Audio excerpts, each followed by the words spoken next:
இப்போ இந்த கொஸ்டினில் நமக்கு ஒரு காரணி ஒன்று கொடுத்துட்டு ஒரு பல்லுறுப்புக்கோவை கொடுத்துட்டு மற்ற இரு காரணிகள் என்ன அப்படி சொல்லி கொஸ்டினில் கேட்டிருக்காங்க. ஃபஸ்ட் நம்ம என்ன பண்ணணும்னா, நம்ம கொடுத்துருக்கிற அந்த காரணி எழுதிப்போம். x - 2 = 0ன்னு வச்சுக்கிறேன்.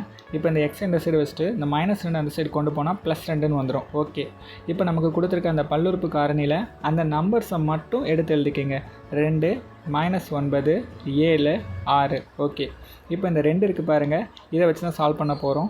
இப்போ ஒரு புது மெத்தடை யூஸ் பண்ண போகிறோம். ஃபஸ்ட் டைமில் 0 சேர்த்துக்குங்க. இப்போ இந்த 0வையும் 2ஐயும் கூட்டினா 2 வரும். இந்த 2ஓட அந்த 2 பெருக்கினா 4. ஸோ இது 2ஐயும் கழிச்சா என்ன வரும் அப்படின்னு பார்த்தீங்கன்னா -5ன்னு வரும். ஸோ இதோட இதை பெருக்கினா -10. இதை அடுத்த டைமில் எழுதிக்கணும்.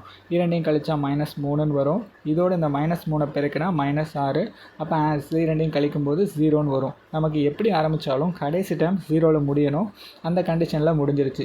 ஸோ இப்போ மற்ற டேர்ம்ஸ்லாம் இருக்குது பாருங்கள், இதை வந்து ஒரு பல்லுறுப்புக்கோவை ஃபார்மேட்டில் எழுதிக்கங்க.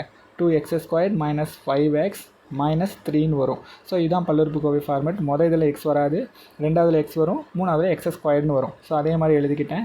இப்போ என்ன பண்ண போகிறேன்னா, இந்த 2ஐயும் இந்த -3ஐயும் பெருக்க போகிறேன். அப்போ எனக்கு -6ன்னு வரும். ஓகே, இதை வந்து எப்படி பிரிக்கணும்னா, 2 நம்பரை கூட்டினா நமக்கு இந்த -5 வரணும். அதே 2 நம்பரை பெருக்கினா நமக்கு -6 வரணும். ஸோ 1 -6ன்னு எழுதிக்கிறேன். இது 2ஐயும் பெருக்கினா எனக்கு -6ன்னும், இது 2ஐயும் கூட்டி பாருங்களேன் -5ன்னு வரும். ஓகேவா?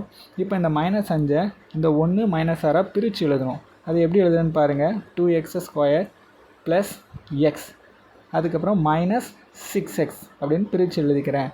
-3 அவ்வளோதான். இப்போ என்ன பண்ணணும், அடுத்த டைம் பாருங்கள். x - 2. இப்போ இதில் பாருங்கள், x வந்து காமனாக இருக்குது. ஸோ எக்ஸை வந்து வெளியில் எடுத்துருவோம். அப்போ x என்ன வரும், 2x + 1. அதே மாதிரி இது ரெண்டுத்துலேருந்தும் -3 அப்படியே வெளில எடுத்துட்றேன்.